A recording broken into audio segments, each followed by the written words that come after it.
preparing to conceive. If you're having a look at this, then there's obviously a desire to bring a little one into the world.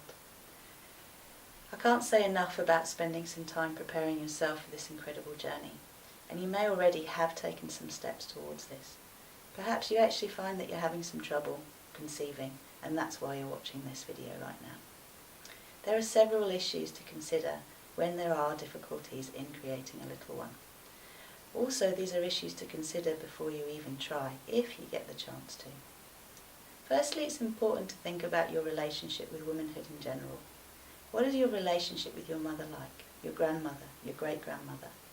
What are the myths that have been passed down the family line? What are your beliefs about periods, about fertility, about sex, about birth? What do you hold inside you that either feels good or doesn't about the subject of procreation? It's important also to look at your issues around men, to look at your father, your grandfather, your great-grandfather. How do you feel about your partner? How does your partner feel about their parents? The first place I start when I'm working with couples is to look at their relationship with themselves and each other. Are they connected? Are they listening to each other? Are they resonating together? For a healthy conception to take place, these are the ideal conditions to create fertile ground.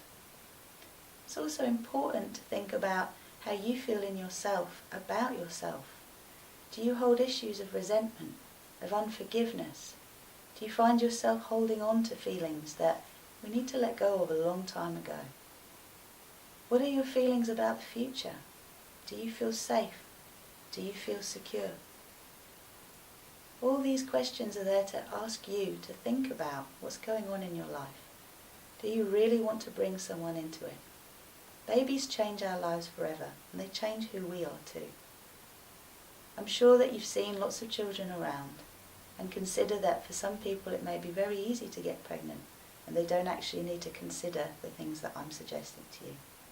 I find that when couples are having trouble bringing someone into the world, it is because they've got a little special one there that needs them to tune in even more powerfully to the whole concept of what it means to bring someone into the world consciously. They want conscious parents. They want the parents to feel secure in themselves and each other and the world. That's the only secure place to bring someone into it. So consider, what are your periods like? Are they painful? How do you feel about your role as a woman? Do you need to be out there fighting in a man's world? Do you have a job that demands that you're tough all the time? How do you feel about being vulnerable? How do you feel about stating your inner needs? How do you feel about your own body? How do you feel about sex? Is it a means to an end? Is it an activity where you engage your whole self in, along with your partner? What is the quality of your relationship like? Is it soft? Is it receptive? Is it open? Do you feel fulfilled?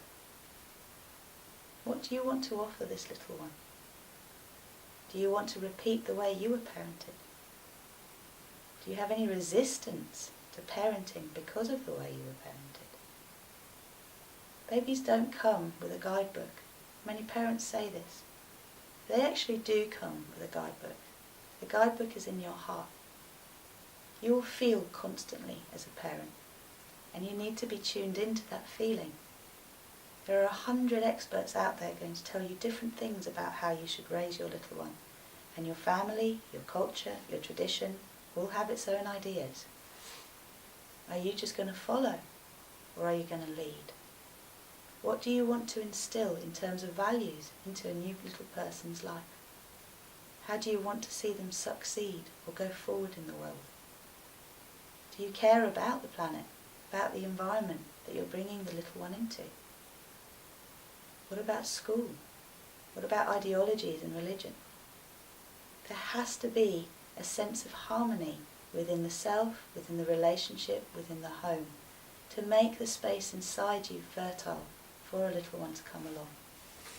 There are physical things also, like making sure that the femur bones are aligned properly into the pelvis. This can influence even where your womb is.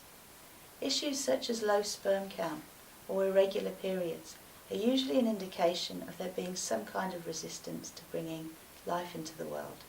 It is quite easy to trace the connections and very easy to overcome them, because it is about intention and consciousness, just the acknowledgement of what is, or what might be perceived as a problem, is enough to move that problem out of the way. Noticing fixes more than fixing, and that is the thought that I will leave you with.